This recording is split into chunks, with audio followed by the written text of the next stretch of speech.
চীনের president Xi Jinping এর সাথে প্রধানমন্ত্রীর আলোচনায় বাংলাদেশ এবং মিয়ানমার হয়ে চীন পর্যন্ত ইকোনমিক করিডোর স্থাপনের প্রস্তাব এসেছে বলে আমরা মাহদি আমিন সাহেবের বক্তব্যে জানতে পেরেছি।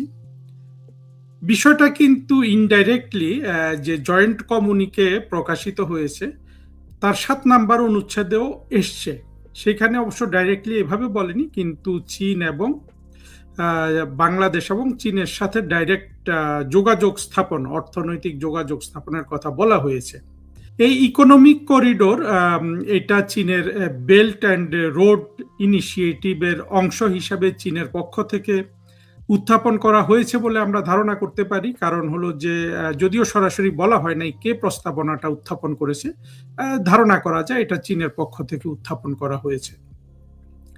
বেল্ট অ্যান্ড রোড ইনিশিয়েটিভ যেটা চীনের, এটা 2013 সালে চীনের বর্তমান প্রেসিডেন্ট শি জিনপিং তিনি কিন্তু প্রকাশ করেছিলেন, এবং এই ধরনের একটা সারা পৃথিবীকে রাস্তাঘাট এবং বাণিজ্যের মাধ্যমে সংযুক্ত করার এত ব্যাপক এবং বড় প্রস্তাব কিন্তু চীন ছাড়া পৃথিবীতে আর কারো দ্বারা আসে নাই এর আগে।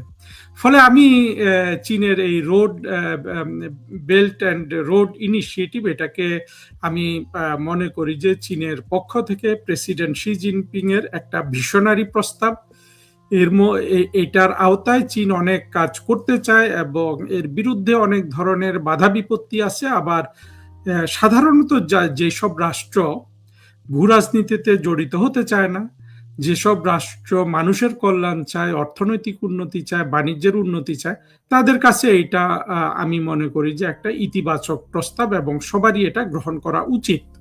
দেখুন, বাংলাদেশে যেটা ভারত এবং বাংলাদেশ দুইটা নিকটতম প্রতিবেশী, আমাদের মধ্যে কিন্তু আমরা যোগাযোগ সেভাবে স্থাপন করতে পারিনি। পাকিস্তান আমলে রেল লাইনে যোগাযোগ ছিল, 65 সালের যুদ্ধের পর সেই যোগাযোগ বন্ধ হয়ে গেছে।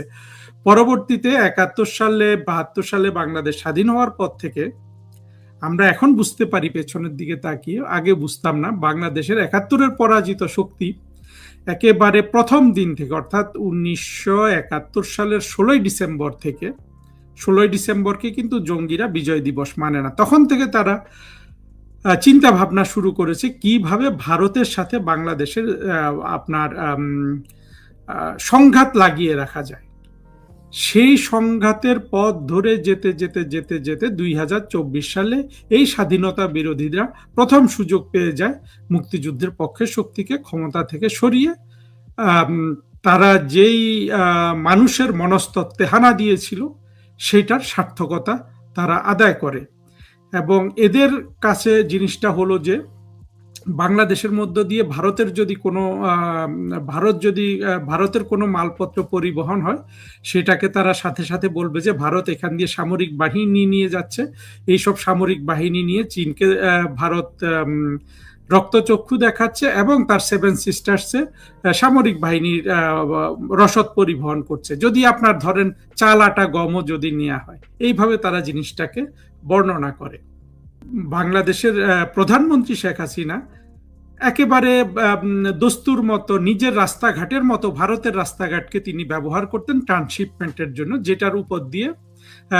যেটার মাধ্যমে ভারতের উপর দিয়ে আমাদের মালপত্র পরিবহন হতো, বিশেষ করে আমাদের তৈরি পোশাক, যেগুলো ভারত হয়ে তৃতীয় দেশে ইউরোপ আমেরিকাতে রপ্তানি হতো। এবং যেটা ভারত বন্ধ করে দেওয়াতে তখনকার যে বাণিজ্য উপদেষ্টা নামে যে দুর্বৃত্ত ছিল ইউনুসের ডাকাততন্ত্রে, সে বলেছিল যে এতে বাংলাদেশের 2,500 কোটি টাকা ক্ষতি হবে আর কি বাংলাদেশে। তাহলে দেখুন, বাংলাদেশের ভেতরে অর্থাৎ বাংলাদেশকে যে একটা যোগাযোগের হাব তৈরি করা হবে, এইটা কিন্তু ভারত বিদ্বেষ, ভারত ঘৃণার কারণে কার্যকর হওয়ার সুযোগ ভারতের সাথে নষ্ট হয়ে গেছে। এরাই কিন্তু চীনের জন্য যদি কোনো কিছু স্থাপন করা হয়, এটাকে কিন্তু স্বাধীনতা বিরোধীরা আপনার খুব উদার হস্তে সমর্থন দিবে বলে আমি ধারণা করি। কিন্তু করিডোর নিয়ে আরেকটা মজার বিষয় কিন্তু ঘটে গেছে। দেখেন, এটাকে বলা হচ্ছে ইকোনমিক করিডোর, অর্থাৎ অর্থনৈতিক কার্যক্রমের জন্য এই করিডোর, অথবা রাস্তা বলতে পারেন, সড়ক এবং রেল যোগাযোগ। করিডোর আসলে তো কিছু না, সড়ক এবং রেল যোগাযোগ সেইটা একই জিনিস। কিন্তু ইউনুসের আমলে আপনার রজার খলিল প্রস্তাব দিয়েছিল নিশ্চিতভাবে ইউনূসের মাধ্যমে। কি জন্য? মিয়ানমারে যে রাখাইন অঞ্চলে যারা বিচ্ছিন্নতাবাদী আছে তাদেরকে মানবিক সহযোগিতা দেওয়ার জন্য, সেখানে ফ্যামিন ঠেকানোর জন্য। দেখেন, সেখানে ফ্যামিনের খবর নাই, মানবিক দুর্বিপাকের খবর নাই, তখনই কিন্তু এরা এই খলিল এবং ইউনূস মিলে এইটা দিয়ে দিতে চাচ্ছিল। পরে দেখা গেল যে কিছু কিছু সেন্সিবল মানুষ এগুলা ঠেকিয়েছে। তৌহিদ হোসেন এটার বিরোধী ছিলেন এবং বাংলাদেশের মিলিটারি এটা ঠেকিয়েছে বলে আমরা জানি।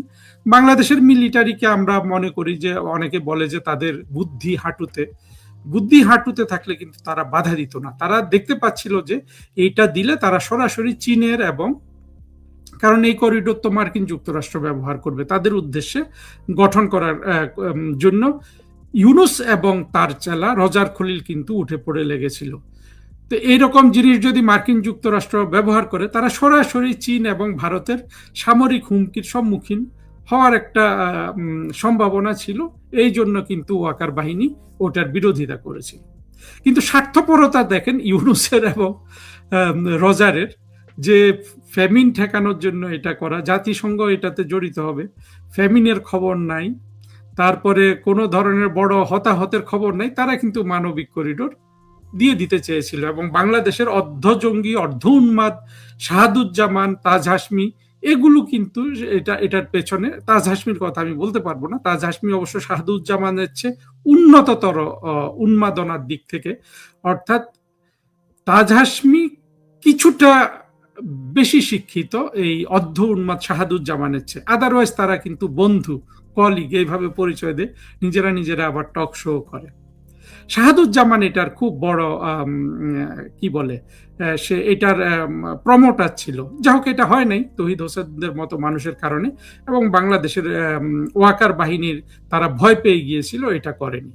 বাংলাদেশের মধ্য দিয়ে এই সড়ক এবং রেলপথ হবে, সেখান দিয়ে ভারতে যোগাযোগ হবে, ভুটানে যোগাযোগ হবে, নেপালে যোগ হবে, মিয়ানমারে যোগাযোগ হবে, চীনে যোগাযোগ হবে, এবং প্রত্যেকের সাথে আপনার মানুষের চলাচল এবং বাণিজ্য সহায়ক, বাণিজ্যের মালপত্র পরিবহন হবে। এটা আসলে স্বপ্ন হিসাবে খুবই ভালো, এবং এটা যদি আমরা বাস্তবায়ন করতে পারতাম আমাদের অর্থনৈতিক উন্নতি অনেক হতো। এটা তো সত্য যে বঙ্গোপসাগরের এই অঞ্চলটা সাথে, অর্থাৎ সমুদ্র থেকে মাল নিয়ে এসে ভারতে পরিবহন করা, ভারতের উত্তর পূর্বাঞ্চলীয় রাজ্যে চীন, ভুটান এইসব রাষ্ট্রেও, এমনকি মিয়ানমার, চীনের অংশেও কিন্তু পরিবহন করার জন্য এটা একটা ভালো আমাদের জন্য, আমরা একটা সম্পদ পেয়েছিলাম মানে জায়গা হিসাবে, সেটা ব্যবহার করা যেত। কিন্তু কিভাবে এই স্বপ্নটা নস্যাৎ হয়ে গেছে, সেটা হলো এই আলোচনা শেষের মানে শেষ করব আর কি। দেখেন, আমাদের মুক্তিযুদ্ধের স্বপ্নটা কি ছিল? মুক্তিযুদ্ধের স্বপ্নটা আমাদেরকে দেখানো হয়েছিল যে বাংলাদেশ হবে একটা আধুনিক গণতান্ত্রিক রাষ্ট্র। আমরা যদি ভারত বিভাগের দিকে দেখি, ভারত ভাগ হয়েছিল হিন্দুদের জন্য একটা রাষ্ট্র, মুসলমানদের জন্য একটা রাষ্ট্র। মুসলমানদের রাষ্ট্রটা পাকিস্তান, হিন্দুদের রাষ্ট্রটা ভারত। ভারত অবশ্য এখানে ভিন্ন মত আছে এবং ভারত সেটা রক্ষা করেছে। ভারত ধর্মনিরপেক্ষতা এবং গণতন্ত্রের চর্চা করেছে। পাকিস্তান ধর্মের প্রাধান্য দিতে গিয়ে সরাসরি আপনার সামরিক বাহিনীর হাতে পড়েছে, এবং সেই রাষ্ট্র একটা চিরন্তন দুঃখ হিসাবে রয়ে গেছে। এবং কখনো সেখানে জঙ্গি উৎপাদন হয়, কখনো এটা হয় সেটা হয়, মিলিটারি ক্ষমতায় আছে, এবং সেটা পুরোপুরি সমাজের অশুভ এবং নেগেটিভ যে শক্তিগুলো আছে, জঙ্গিবাদ এবং অন্যান্য রাষ্ট্রের স্বার্থ ইত্যাদি জায়গায় কিন্তু পাকিস্তান সেই জন্মলগ্ন থেকে এখন পর্যন্ত ব্যবহৃত হয়ে আসছে। আমরা কিন্তু ভারত এবং পাকিস্তান দুটো থেকেই একটা উন্নততর রাষ্ট্র হতে পারতাম যদি আমরা 1972 সালে বা 71 সালে বাংলাদেশের স্বাধীনতা বিরোধীদের আমরা যদি খতম করে দিতাম। কাদের সিদ্দিকীরা যেটা শুরু করেছিলেন, আমাদের এরকম বাঘা বাঘা মুক্তিযোদ্ধারা, সেটা আসলে চালু রেখে যদি বর্তমানে যে আমরা 24-এর জঙ্গি কোয়ালিশনের যে যারা সরাসরি মানুষ হত্যা করেছে, শিশু হত্যা করেছে, স্নাইপার ইউজ করেছে, তাদেরকে যদি বাংলাদেশে নিধন করে ফেলা যেত 71-72 সালেই, তাহলে কিন্তু বাংলাদেশের এই স্বপ্ন পূরণে আর কোনো কিন্তু বাধা থাকতো না। কারণ বঙ্গবন্ধু কিন্তু বলেছিলেন যে বাংলাদেশকে তিনি এশিয়ার সুইজারল্যান্ড করতে চান। সেই স্বপ্নটাই কিন্তু বাস্তবায়ন হতো যদি আমরা আমাদের প্রতিবেশী প্রত্যেকটা রাষ্ট্রে যদি আমরা করিডোর যেটাকে বলা হচ্ছে, অর্থাৎ রাস্তাঘাট দিয়ে সমুদ্রে তাদের পথ খুলে দিয়ে আমরা তাদের সহায়তা করতে পারতাম। সেইটার ক্ষেত্রে অবশ্যই এখন যে অবস্থা দাঁড়িয়েছে দেখেন, সেখানে কিন্তু ভারত একটা বাধা হয়ে যাবে চীনকে এই করিডোর দিতে গেলে। অর্থাৎ ভারতের সাথে বাংলাদেশের কোনো ট্রাস্ট কিন্তু আর অবশিষ্ট নাই। এই জায়গায় কিন্তু বাংলাদেশের আমাদের যে হিন্দু কমিউনিটি, তারা কিন্তু বাংলাদেশের একটা বড় ট্রাস্ট হতে পারতো ভারতের জন্য।